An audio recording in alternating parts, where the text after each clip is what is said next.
Sveiki! Norime Jums pristatyti programėlę BigPris. Šiame trumpame vaizdo įraše pateiksime pagrindinių funkcijų apžvalgą. Atidarę programėlę matome pagrindinį langą su 5 skyriais. Stalių darbai, vonios kambario darbai, plytelių klojimas, dažymo darbai bei betonavimo ir mūro darbai. Programėlė palaiko 4 kalbas – anglų, norvegų, lietuvių ir lenkų. Galite lengvai pasirinkti norimą kalbą iš meniu. Grįžtame į pagrindinį langą. Kadangi visų skyrių struktūra vienoda, kaip pavyzdį naudosime stalių darbų skyrių. Paspaudus jo piktogramą atsidaro pagrindinis meniu.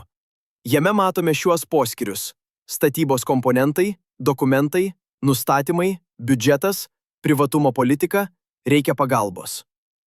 Spaudžiame šoninį meniu ir pasirenkame nustatymai.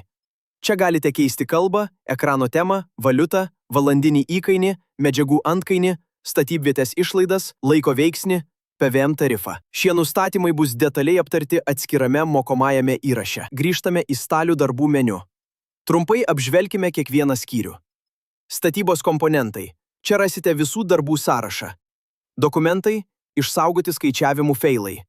Nustatymai – tokie patys kaip šoninėme meniu. Biudžetas – projekto biudžeto išklotinė. Privatumo politika – programėlės duomenų tvarkymo taisyklės. Reikia pagalbos – čia rasite kontaktinę informaciją. Šoninėme meniu papildomai yra skyrius jūsų prenumeratos. Jame galite pasirinkti prenumeratos trukmę – 1, 3, 9 mėnesius arba 1 metus.